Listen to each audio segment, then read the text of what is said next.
The number you have dialed has been changed. The new number is...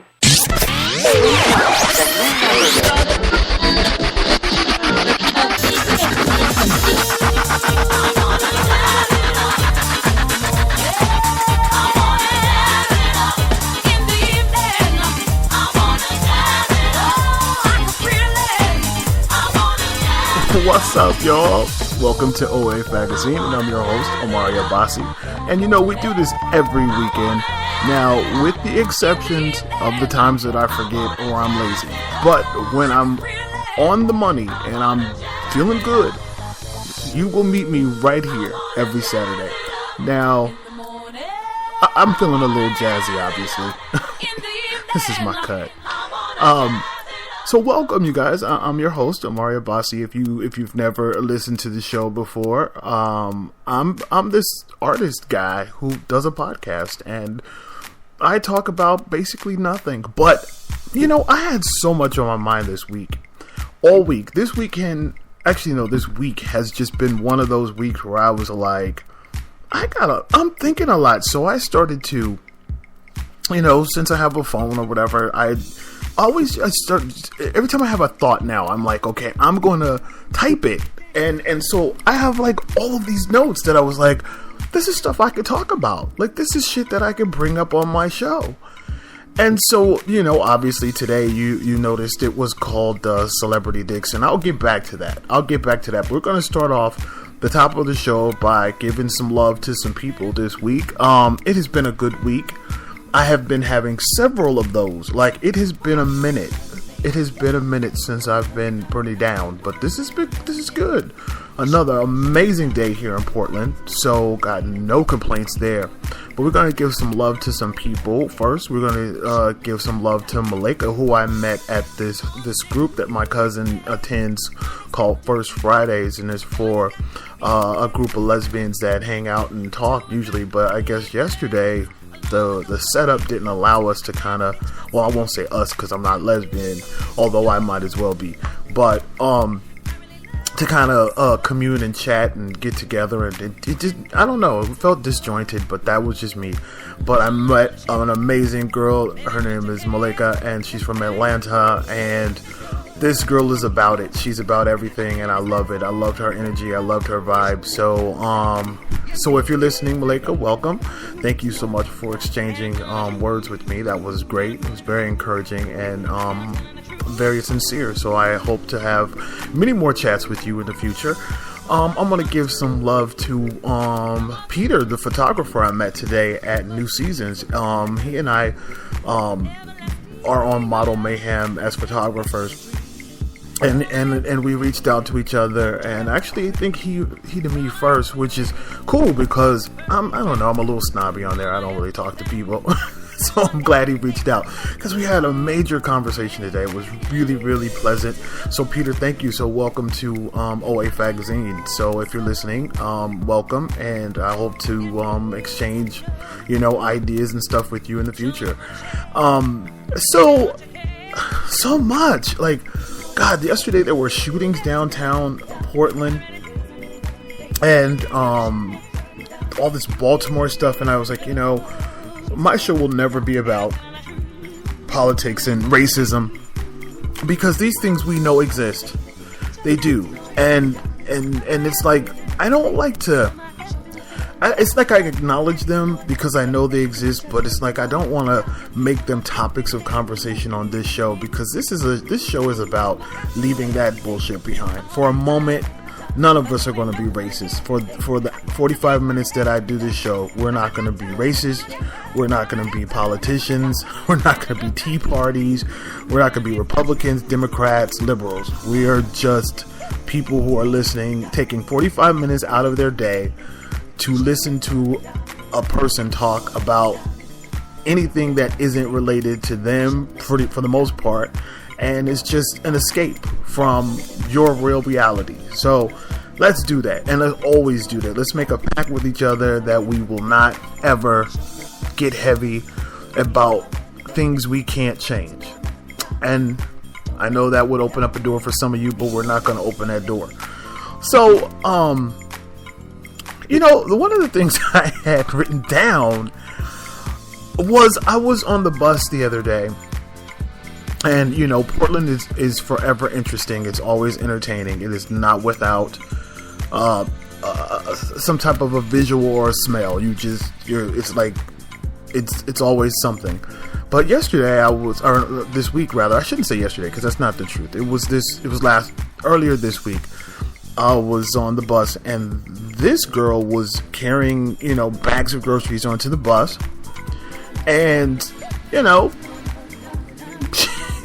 without anything, she was put her groceries down, and then she was holding on to one of the rails because there wasn't any place for her to really sit, but she just put her groceries down on the ground, and she raised up her arms, and she had like a tank top, and she had full on bush under her arm. I mean, just full on, like literally just like dude armpit hair. And I was like, well, I know there's tons of girls who don't like to shave their legs, and of course her legs weren't shaved either, but I was attacked by the armpits, and then I gradually grazed down at the legs, and I was like, well, it makes sense, because I wouldn't imagine she would shave her legs if she didn't shave her pits. And this show isn't to be judgmental either, but it is to critique. Now that's a fine line. But I gotta say, I am not a fan of women who don't shave their armpits because it's shocking. It's not so much that it's a bad thing, because I'm sure it's just as annoying for them to have to shave it all the time. But socially, I guess we're just so used to seeing girls with smooth pits. And, I know Madonna did her whole thing, but for the most part, that was for shock value. Which brings me to my point. It's like when you see something like that, it's shocking. It's really shocking. And like she didn't have any qualms about holding on, to the railing and swinging and people, seeing, the top of King Kong's head underneath her pits. And I was like, well, I mean, say for instance she's with a guy, because I'm assuming that she probably has a partner. I don't know if it'd be guy or girl. I would assume that if and this is really stretching, so I'm just saying, I'm assuming she probably, and again, this is a huge assumption, she's probably a lesbian, because I wouldn't think that a straight guy would be really comfortable with his girlfriend having hairy legs and pits, because he would probably be thinking he could be with a dude and probably be thinking his girl is too manly. And I'm not saying it's not the case, I'm just saying probably, and this is just my thinking, this is how I'm processing. I'm not saying it's right, I'm just simply going, I'm assuming that she probably is, and this is how she's rolling, because I don't really imagine a straight dude being into it unless this dude is like real Portlandy and just being like all like, hey man, God made us all hairy, but and then you'd be like, okay girl, then I get where you're coming from. But going to my point is, I was like, okay, so when it's time to be intimate, I'm assuming if it's a girl, it's probably cool. Like the girl probably is, if it's another girl, she probably isn't having any issues with the hairy pits. But I'm thinking if it's a dude, I'm curious, like if he were to ever lick her pit, because I would just imagine that a guy would not think that was hot, to be like all intimate with his girl and he's licking a hairy pit. Because those of us who are gay think, a lot of us anyway, think licking a hairy pit is hot. And because we're thinking, we kind of correlated as being with a guy. You think of a big ass macho dude, because a lot of runners and a lot of twinks will shave their armpits, but a lot of us won't really get down with that. It's not really a turn on to us. because, you know, some of us, and I'm not going to speak for all gay men, because a lot of gay men don't like hair, but those guys kind of are separate, and they're really prissy, and just kind of like, ugh, whatever. But, like I said, I just assimilate. Okay, now I'm making shit up. I usually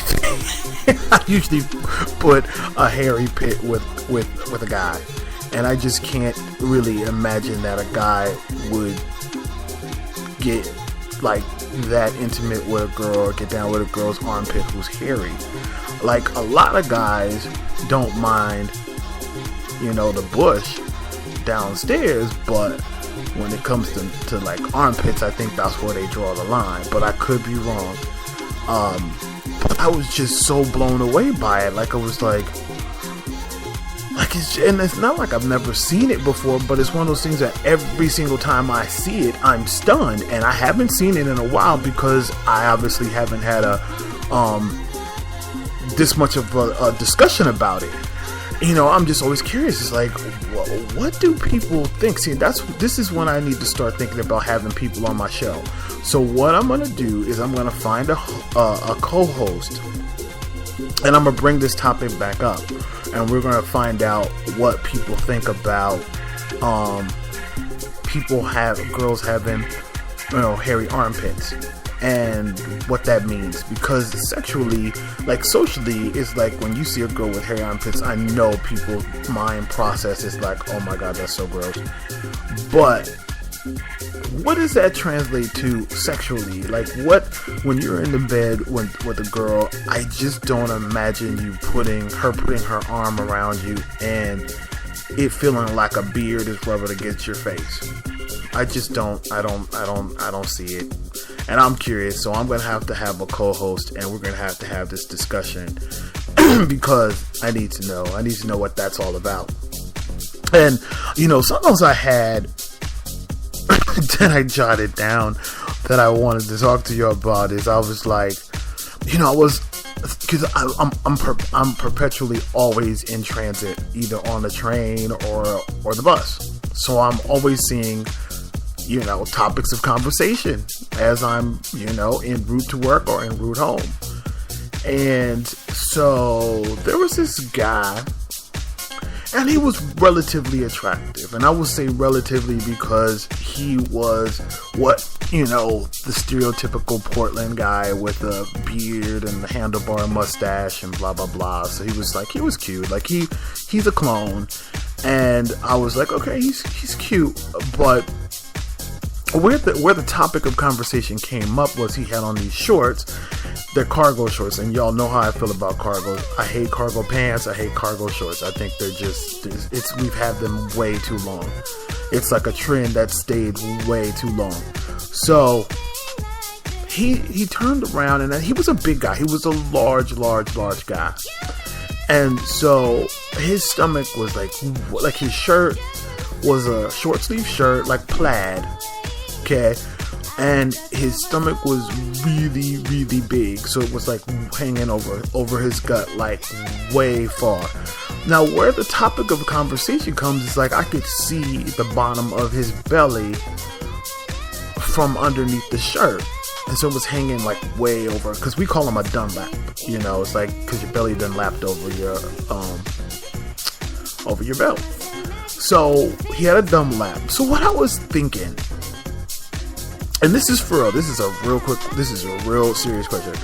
Like, when people have stomachs that big that lay on top of their fupa, and you know what a fupa is. A fupa is a fat upper pussy area or a fat upper penis area. And so if you have a stomach that hangs over your fupa, do you have to wash underneath there?